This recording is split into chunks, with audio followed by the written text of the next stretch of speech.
Cielo cubierto en la capital del país, está lloviendo en casi todo el territorio. Avanzamos con el programa. Vamos ahora a nuestra primera invitada de la mañana y tenemos con nosotros a Karina Sosa.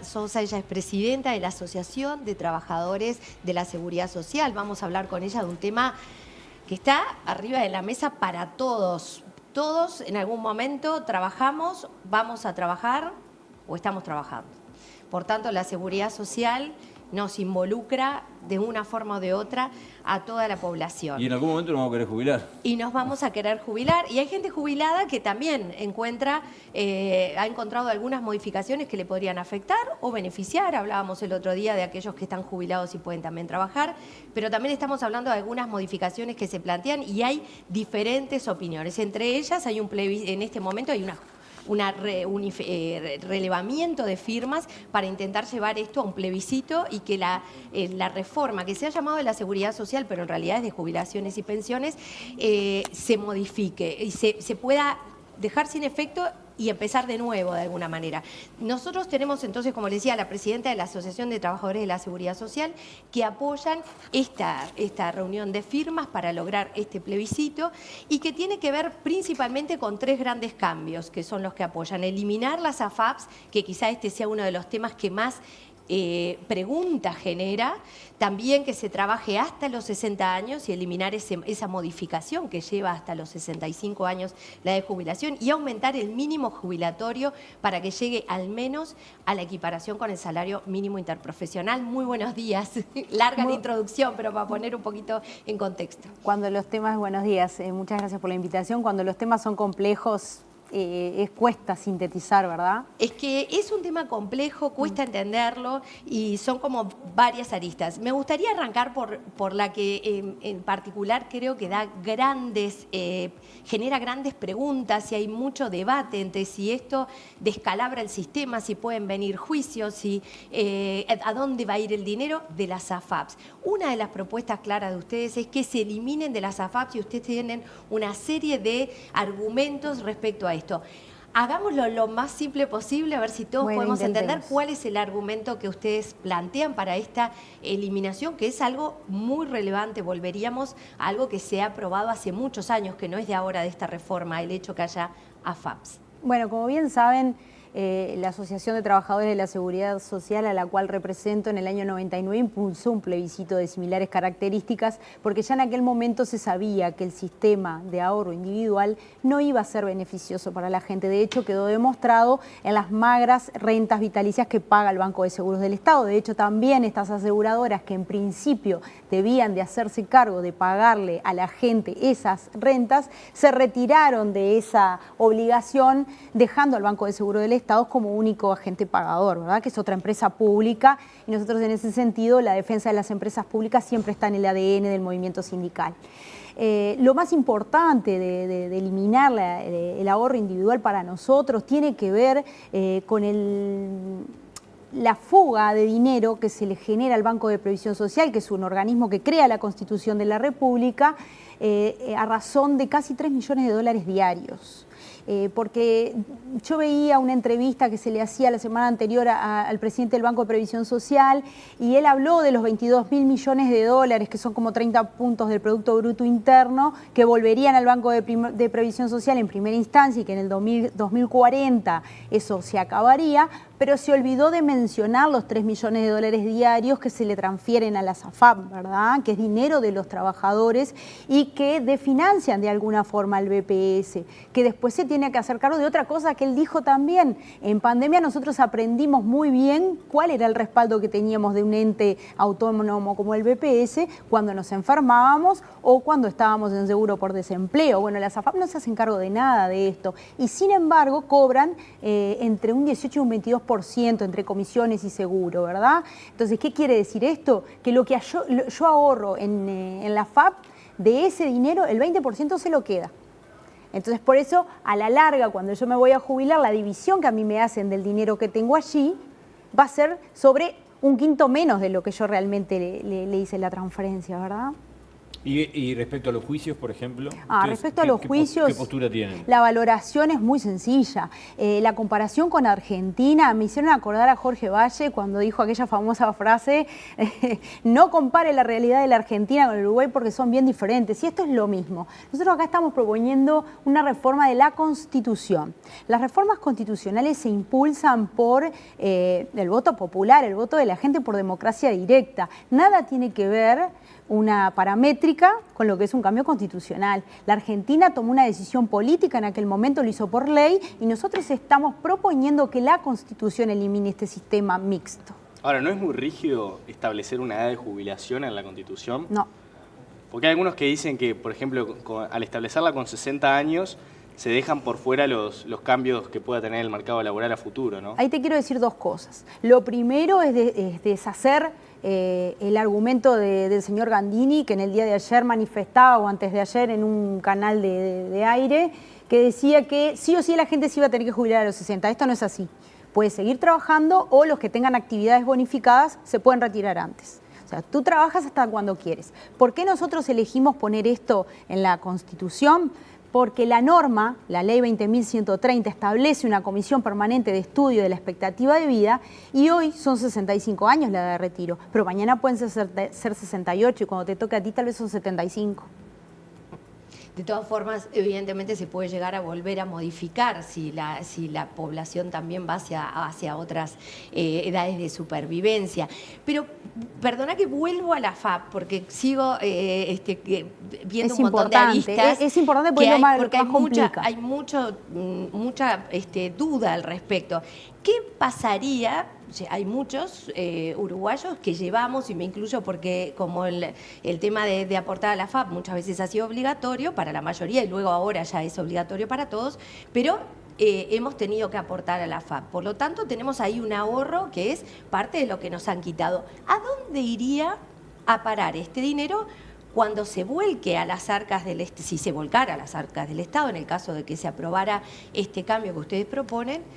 ¿A dónde iría ese ahorro individual? ¿Qué pasa con lo que a cada uno de nosotros nos quitaron, nos extraían por cuestiones que tenían que ver con el aporte mensual obligatorio que tenemos respecto a nuestro salario? Bueno, eso está muy bien explicado en la papeleta, ¿verdad? El fideicomiso es una herramienta que utilizan en multiplicidad de ocasiones. Yo quiero traer a colación dos cosas. La primera es que el redactor de la ley del año 96 fue el doctor Rodolfo Saldain. El de esta ley 20.130 casualmente también. Él ya había manifestado que la 16713 tenía problemas de arquitectura, problemas de diseño, ¿verdad? Por eso la 19.590, que es la ley más conocida como la ley de cincuentones, crea un fideicomiso donde le da la posibilidad a aquellas personas que les convenía más el régimen del Banco de Previsión Social volver hacia allí. Esta norma fue votada tan de apuro y con tantas exigencias de los organismos internacionales de crédito que cuando nos hacen préstamos a Uruguay nos ponen condiciones, que se olvidaron de los cuarentones, se olvidaron de nosotros, de mi generación. Entonces tuvieron que en octubre votar la 20.209. También creó un fideicomiso que se llamó el número 2. O sea que en la papeleta, que también lo plantea claramente, el dinero que tú estás preguntando iría a un fideicomiso en el cual el Banco de Previsión Social establecerá una comisión especializada en la transición con el cometido exclusivo de ordenar y conciliar los aportes individuales, respetando y garantizando el derecho de los aportantes a la trazabilidad de sus aportes. Expliquemos claramente eso porque no es tan fácil de entender, qué es la trazabilidad del aporte y qué significa para cada uno de nosotros, porque claro, entender lo que es un fideicomiso... que no se perdería el ahorro. Lo dice antes en la papeleta, que no hay pérdida ni menoscabo para nadie. Por eso no habría juicios de parte de personas físicas, ¿verdad? Porque tendrían que demostrar que hubo una pérdida real allí. Y eso no va a pasar porque la Constitución se lo garantizaría en este punto. Entonces, en ese caso, de personas físicas no podemos hablar. Y de juicios internacionales tampoco, porque la papeleta establece que no se podrá hacer lugar a reclamos por lucro cesante. Es importante entender lo de la trazabilidad. Vamos a poner un ejemplo. Nosotros tenemos aportes por la SAFAP y tenemos aportes por el Banco de Previsión Social. Cuando nosotros pedimos una historia laboral nominada en BPS, tenemos exactamente cuánto aportamos por concepto de salario, todo desglosado, días, horas, horas semanales, más impecable. Esa es una de las bonanzas de la ley 16713. Por eso la papeleta no va en contra ni de esta reforma ni de la reforma anterior. La papeleta marca 3 puntos y cuando Cabrera el otro día decía que no tenemos nada para conversar, es equívoca la premisa de la que parte. Porque justamente hay mucho para conversar desde el momento que la papeleta propone 24 meses desde la entrada en vigor de la presente reforma para hacer una nueva ley, porque hay que hacer una nueva ley por lo que implican los cambios. Ese dinero que hay en el BPS y en la FAP, cuando yo me voy a jubilar, y lo voy a explicar en términos criollos, podría hacerlo en términos técnicos, pero para que se entienda. Viene Miguel, me dice, me quiero jubilar, ¿cuánto me correspondería? El cálculo que a ti te voy a hacer en el sistema, que lo hace el sistema, no lo hace personal de BPS, lo hace personal de BPS mediante los sistemas informáticos, es sobre el porcentaje que tú le aportaste efectivamente al BPS. Cuando regresa ese dinero de la FAP, aprobándose esta reforma, va a ser sobre el 100% de tu salario. Entonces no desestima para nada por qué los cincuentones, aún teniendo que pagarle el excedente, optaron por hacer un convenio de pago y volver 100% a BPS, porque perdían 10, 20, 30 mil pesos mensuales. Claro. Entonces era una garantía al Banco de Previsión Social y lo sigue siendo hasta el día de hoy, ¿no? Ahora, hay también estimaciones de los equipos técnicos del BPS, Karina, que dicen que de aprobarse este plebiscito, la tasa de aporte de los trabajadores subiría e incluso generaría un desfinanciamiento que andaría en el entorno del equivalente a un 35% del IVA. Bueno, yo voy a reiterar, ¿Cómo toman esos pronósticos? Yo voy a reiterar que se olvidó Cabrera de los 1.500 millones de dólares anuales que se transfieren a la SAFAP, que eso sería dinero contante y sonante que estaría entrando todos los meses al Banco de Previsión Social cuando las empresas hacen sus aportes, ¿verdad? Lo otro que se olvida Cabrera de decir, que yo se los traje acá en un apartado, son los artículos de la ley 20.130 que explícitamente dice cómo se van a financiar determinadas cosas. Él habló de aportes de trabajadores, de patronos y del IVA, ¿verdad? Sí. Si lo tienen fresco a la entrevista, lo recuerdan. Bueno, pero se olvidó de decir que hay una agencia reguladora que crea la norma, que hace una convergencia de todas las cajas. Estamos hablando de la policial, la militar, la profesional, la bancaria y la notarial, que la notarial tiene un periodo de gracia de 3 años, en donde entran todas al régimen de AFAP. Y le van a descontar un 5% para la FAP y un 10% para la caja a la que corresponda. Ese 5% lo vamos a pagar todos nosotros mediante rentas generales, durante 30 años con opción a 10 más. Y acá yo les traje los artículos que lo dicen. También la creación del suplemento solidario, que lo ven como una buena noticia, también lo sobre rentas generales. ¿Por qué no dicen cuánto es el costo de estos 4 artículos que yo les traje aquí? Eso nos gustaría a nosotros también saber cuánto va a ser el costo de poner en práctica la agencia reguladora, porque eso va a ser otro organismo más del Estado. Entonces, ¿quieren achicar el Estado? ¿Realmente es lo que quieren hacer o están favoreciendo el negocio de los entes financieros como son las AFAP? Porque acá lo que queda claro es que las AFAP van a embolsar el 5% de todos los nuevos trabajadores. Ya están embolsando el 5% desde el 1 de diciembre de 2023, cosa que también tengo que rebatir la Cabrera. Las modificaciones de la norma empezaron el 1 de junio de 2023. El 1 de agosto se profundizan y el 1 de diciembre entran un montón de detalles a regir. Y uno que no es menor, hay un dato que no es menor.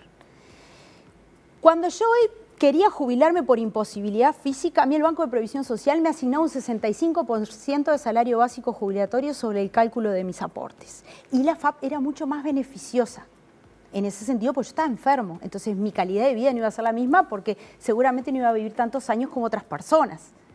Hoy, una persona que tenga causal jubilatoria, que tenga 60 años de edad y 30 de servicios, se va con un coeficiente básico y si le corresponde suplemento solidario. Y hay otro dato que no es menor y este es para los docentes, por ejemplo, las bonificaciones. Quien no tuviera causal jubilatoria el 1 de agosto del año pasado y fuera docente, no cuenta con la bonificación que sí tenía en la SAFAP, que ahora ya no la va a tener. O sea, se le van a tomar los años reales, no los años bonificados. Eso es muy grave. Perfecto, quedó claro, Karina. Muchísimas gracias por estos minutos y bueno, seguiremos conversando seguramente. Me decías que vienen bien con las firmas, pero no manejan números todavía. No, ya hicimos una declaración, una conferencia de prensa la semana anterior y esperamos llegar cómodos, bien y tranquilos. Notable.